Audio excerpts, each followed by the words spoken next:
अब भाई साहब ऐसे एक एक एक बड़ी थोड़ी सी ना वो आई वुड क्या मैं उसे क्या कहूँ कि वो बड़ी इसके अंदर एक कॉन्ट्रडिक्शन आ जाती है आपके मौक़िफ़ में अदालतों के फैसलों के हवाले से। अगर आप अपोजिशन को ये कहते हैं कि जी जो फैसला इनके हक़ में है उसकी बल्ले बल्ले होती है और जो फैसला इनके खिलाफ है उसके ऊपर ये तनकीद करते हैं, लाइक वाइज आपकी तरफ से भी जिस फैसले से इमरान खान साहब या अदालती फैसलों से इमरान खान साहब सादिक और अमीन ठहरे वो अच्छी बात है। अगर अपोजिशन के हक में कोई फैसला है या बेल हो और बेल के नतीजे में इस तरह का फैसला है तो उसमें से भी शिबली फराज साहब आपकी पूरी जमात कीड़े निकालने लग पड़ती है और नहीं जी नहीं वो प्रोसिक्यूशन बड़ी माठी हुई, वो ऐसा हो गया, वो इन्होंने नैब का हाल कोई नहीं छोड़ा हुआ था। आप उस फैसले को पढ़िए तो सही, आपको पता चल जाएगा कि नैब ने उसके अंदर क्या किया है और अदालत को 87 सफ़ों के ऊपर वो लिखना पड़ा। एक बेल का फैसला था जो 87 सफ़ों के ऊपर मुहित था। तो कम से कम ये कॉन्ट्रडिक्शन तो नहीं होनी चाहिए ना। अगर आप अपोजिशन को एक्यूज करते हैं तो कम से कम अपना आर्गूमेंट तो दुरुस्त रखिए कि ठीक है वाकई यार ख्वाजा साद रफीक और ख्वाजा सलमान रफीक 16 महीने जेल के अंदर रहे, इवेंचुअली जब बेल हुई तो कोर्ट ने कहा केस ही कोई नहीं बनता। देखिए मुनीब साहब, अगर प्रोसिक्यूशन के मेयार पे अदालतों ने सवाल उठाया तो हम उसको समझ रहे हैं और हमें ये तो हमारे पे इल्ज़ाम ही नहीं है, हम तो इसका जिम्मेदार ही नहीं है। ये तो एक आइनी इदारा है और ऑटोनमस खुद मुख्तार इदारा है, उस पर उन्होंने सवाल उठाया। हम भी समझते हैं कि मुल्क के बड़े बड़े निशान बना कर निकलते हैं। नैब की कमज़ोरी है, नैब की। और अदालतों ने जो शेर पढ़ा शाइस्ता साहब ने बड़ा अच्छा है, एक शेर और भी था, तो इधर उधर की ना बात कर, ये बता ये काफिला क्यों लुटा, मुझे रहजनों से गिला नहीं, नवाज शरीफ तेरी रहबरी का सवाल है। इसी बहाने हम तो अदलिया को सलाम करते हैं। इजाफा कर दिया है भाई साहब आपने, ये ना कहें कि इनके पीछे कोई और है, इनके पीछे कोई और है और उनके पीछे कोई और है। ये अदलिया जब रिलीफ देती है तो सबको देती है। मैं आज चले मुबारकबाद देता हूँ कि जनाब ये मुस्लिम लीग नून वालों ने अदलिया को तस्लीम तो कर लिया कि इनके पीछे कोई नहीं है। बहरहाल आपका सवाल नैब पे है और ये जितनी तनकीद है ये नैब का केस मुस्लिम लीग नून के दौर का है, हमारे दौर का नहीं है। अब भाई साहब अरे सर बात सुने ना सर, वो आप पर तनकीद किया भाई साहब। भाई साहब सर बात सुन ले भाई, आप भाई हमारे बात सुन ले कि वो कहते हैं कि पंजाबी तुसी नाल रले हो नैब दे, वो कहते हैं गठ जोड़ है आपका, वो तो पत्नी और एक नारा लगाते हैं, मैं नहीं वो लगाऊंगा, लेकिन आप शामिल है नैब से सब कराने में। आर्गुमेंट यही है पीपल्स पार्टी का भी और मुस्लिम लीग। अच्छा मुझे इन पे बड़ा तरस आता है जी। ये एक तरफ हमें कहते हैं निकम्मे हैं, नाअहल हैं, हमें किसी की समझ नहीं है, हमारे इख्तियार में कोई नहीं है, हमारे फैसले कोई और करता है। एक तरफ हम इतने ताकतवर हैं कि सारी चीजें हमारे कंट्रोल में हैं, नैब भी हमारे, इनका लगा हुआ नैब, इनका बनाया हुआ कानून, इनके लगे हुए चेयरमैन एकदम से हमारे कंट्रोल में आ जाते हैं। तो मेरा ख्याल है ये तनकीद कहीं और करना चाह रहे हैं और इनकी जुर्रत नहीं पड़ती और ये तनकीद हम पे करते हैं। तो इनके मौक़िफ़ में इतना इख्तलाफ है कि ये एक तरफ तो हमें ये कहते हैं हमें कुछ पता ही नहीं है, एक तरफ हम इतने फनकार हैं कि सब कुछ हमारे कंट्रोल में है। ये सिर्फ भाई साहब हुकूमत होती फनकार है, हुकूमत कोई भी हो वो फनकार होती है, ये तो बात माने नहीं। ये कहते हैं ना हमें पता ही नहीं है, हमारे कंट्रोल में नहीं है, हमें समझ ही नहीं है। तो देख लेना ये कोविड पे क्या कहते थे, ये चौधरी मंजूर साहब कहते थे कि हम लोगों को कत्ल कर रहे हैं और मिड जुलाई में 78,000 बंदा मर जाएगा, कब्रिस्तान खत्म हो जाएंगे। मैंने इन्हें उस वक्त भी कहा था बिलावल साहब से कहें ये अंग्रेजी तज्जिए ये BBC छोड़ें, पाकिस्तान में आए, ये कोविड को हम कंट्रोल कर रहे हैं, ये NCOC को सुने। ये तज्जिए पढ़ते थे BBC CNN के और उधर अखबार पढ़ते थे डेली मेल और यहाँ आके बैठ के लॉकडाउन लॉकडाउन लॉकडाउन। हमने इन्हें कहा कि आपको समझ नहीं है, हम पहुंचे हुए हैं, हमारी सारी चीजें कंट्रोल में, हम नैब का इल्जाम नहीं लेते। अच्छा नैब का इल्जाम ना हो सकता है आपका लगा। अच्छा ये मैं जरा शाइस्ता साहिबा के पास आऊंगा। शाइस्ता साहिबा ये भाई साहब ने बिल्कुल फारिग कर दिया, उन्होंने कहा नैब का हमारे से कोई ताल्लुक नहीं है और वो आपको कहते हैं कि क्या ताकत है, या वो कहते हैं जी कौन सी गिदड़ सिंगी है PTI के पास कि उन्होंने बकौल भाई साहब के जी वो चेयरमैन नैब को भी काबू कर लिया और पूरा नैब भी काबू में आ गया। ये कैसे हो सकता है? नैब तो एक इंडिपेंडेंट इदारा है।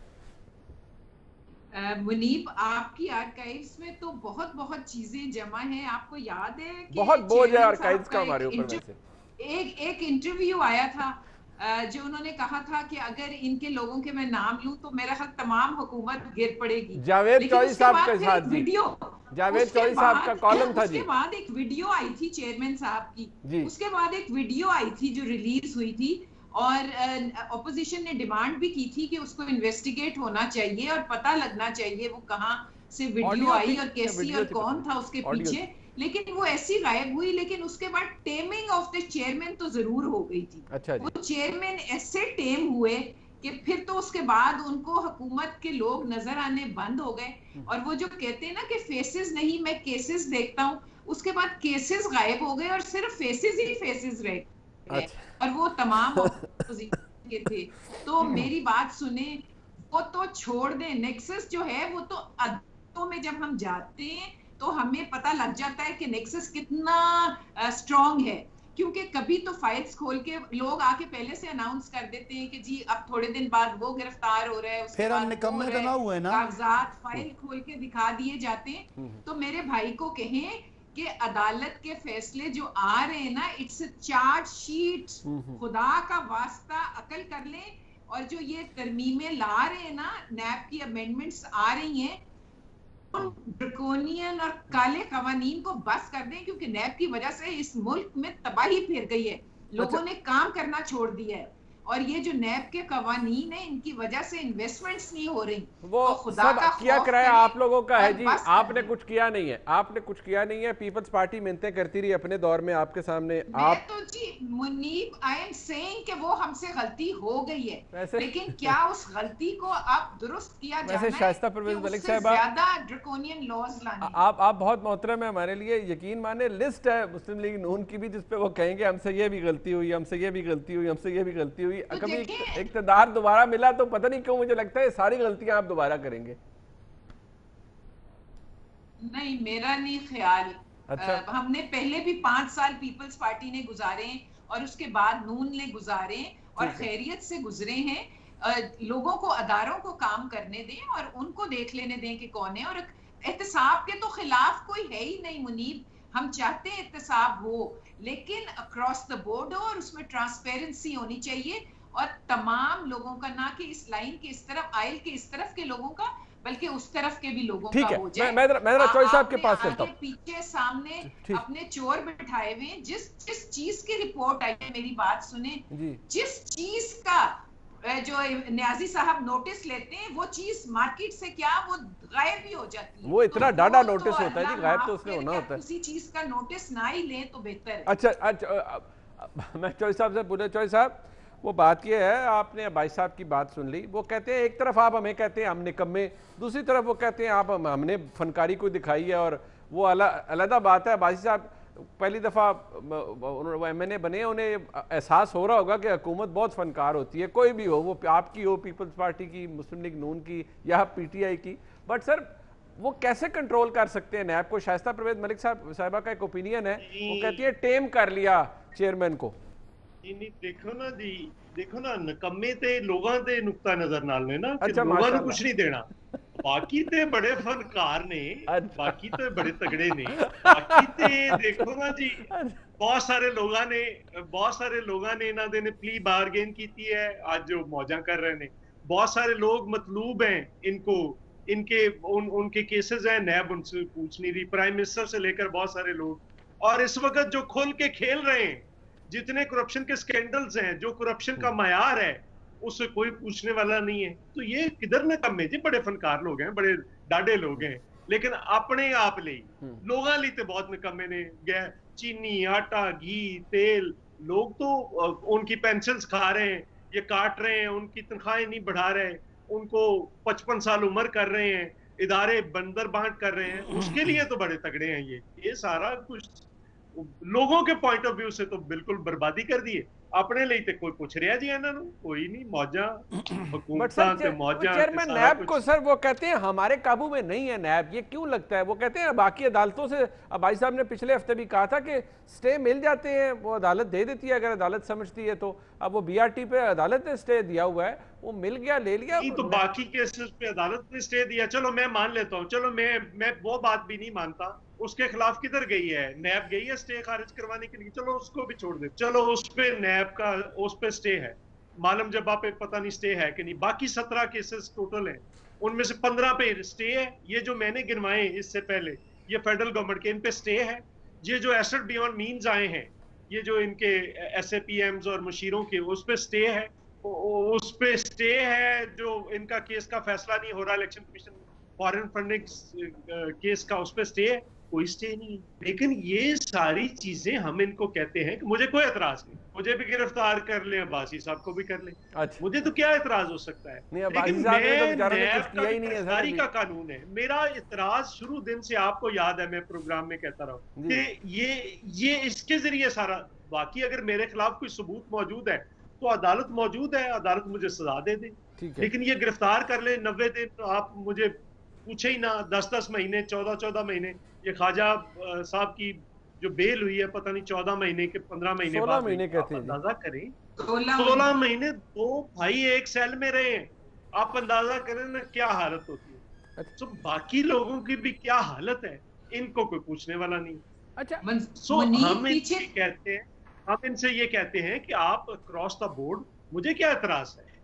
हम जब बार बार कहते हैं भुट्टो साहब वाला केस पड़ा है, या उसको बतौर प्रेसिडेंट अदालतें आज मानने के लिए तैयार हो जाए, और अगर नहीं होती तो फिर उनको भुट्टो साहब को इंसाफ दें। आज भी सुप्रीम कोर्ट में पड़ा है केस, हम इंतजार कर रहे हैं। तो हम इनसे कहते हैं कि जो मर्जी एक प्रिंसिपल बना ले, उस पर मुझे भी पकड़ लें, अब्बासी साहब को भी पकड़ लें, आपको भी पकड़ लें, शाइस्ता बीबी को, हमें क्या एतराज हो सकता है। लेकिन ये नहीं हो सकता एक के लिए एक और दूसरे के लिए दूसरा। अच्छा, तो दूसरा ये जो है, हम आप भी कहते हैं कि सबके लिए अक्रॉस द बोर्ड ले आए ना, एहतसाब कर दें, मुझे क्या एतराज है, मैं तो उसका हक ही, ठीक, अच्छा, हामी हूँ उसके हक में। ठीक है, शाइस्ता साहब आप कुछ कहना चाह रही थी, फिर मैं बाजी साहब के पास जरा एक आर्गुमेंट है, एक इशू है, मैं लेके चलता हूँ, आप कुछ ऐड करना चाह रही थी। नहीं मुनीब, मैं ये कहना चाह रही थी कि देखें, बातें इन्होंने बहुत बड़ी की थी, और वो अब मुझे तो वो भी नहीं पता, वो छोटी बातें, अंडे, मुर्गी, बकरियां, कट्टे, गाड़ियां बेच रहे हैं, वो मतलब क्या तमाशा क्या लगाया हुआ है इन्होंने। और फिर ये नैब के साथ मिलके एक सर्कस इन्होंने जारी कर दी है, जिसका कोई एंड ही नहीं है। जो लोगों को, जो यहाँ ही नहीं, पाकिस्तान में ही नहीं, जो यूरोपियन यूनियन और सारी दुनिया में पाकिस्तान का मजाक बन रहा है कि जो ये पॉलिटिकल इंजीनियरिंग करते हैं नैब के थ्रू, तो इसका जवाब मेरा भाई अगर दे दे तो बहुत अच्छा है कि हम नहीं कह रहे, अब तो दुनिया कह रही है जी।